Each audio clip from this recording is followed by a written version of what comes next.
Okusinziira kwa lipooti yafulumizibwa ekitongole ky'ebibalo mu ggwanga Uganda Bureau of Statistics WBOS mu mwaka 2009, omusujja gw'ensiri gwali waggulu nnyo era ng'abaana abali wansi w'emyaka 5 (4.5 ku buli 100) be baasangibwamu obulwadde buno. Kyokka oyinza okugamba nti gavumenti yaluma n'ogw'engulu okulwanyisa kizibu kino era nga bw'atuukira omwaka 2019 ng'ekirwadde kino kikenderedde ddala okutuuka ku bitundu 10 ku buli 100. Wabula ate mu alipoota empya ekitongole ki WBOS gye kifulumizza olwaleero ey'omwaka 2024-2025 ekwata ku musujja gw'ensiri guno ng'eno ebadde etunuulidde nnyo abaana abali wakati w'emyaka 5 n'abakazi ab'embuto, kizuuse ng'omusujja guno ate guzzeemu okweyongera.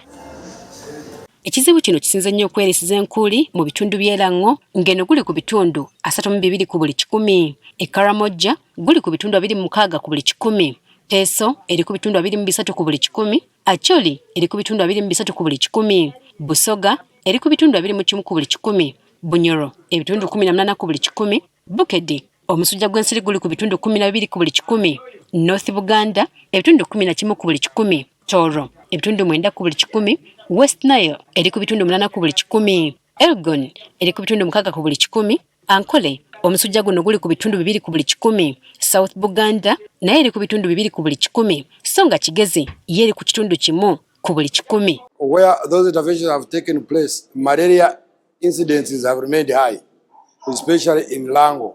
Now the Minister of Health will have to sit and look at this report and make their own intervention or measures.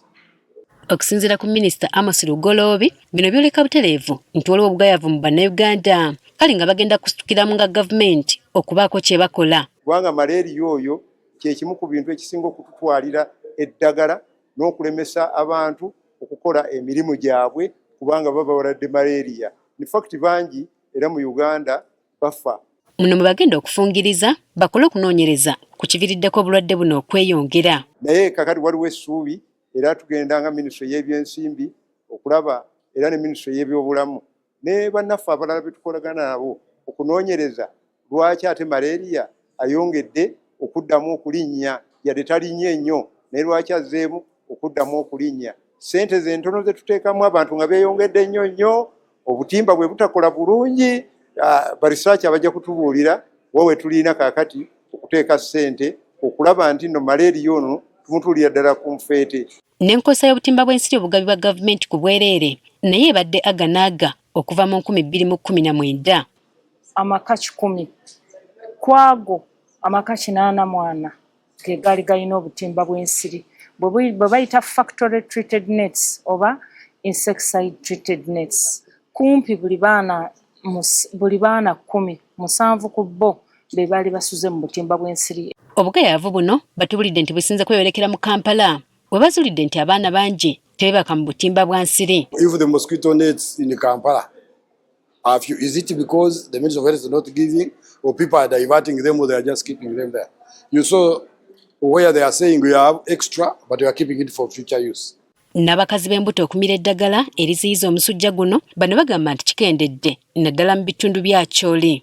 Buli bakyala 100 7 abo abaali wakati w'emyaka 15 49 nga baalina embuto ze baali basuze mu katimba k'ensiri akali insecticide treated. Okusinziira ku kitongole ky'ebyobulamu mu nsi yonna, abantu obukadde 282 be balwala omusujja gw'ensiri buli mwaka, so ng'ate abantu 61,000 bo balugulamu obulamu. Jennifer Kabale, agafeeyo ku Spark TV.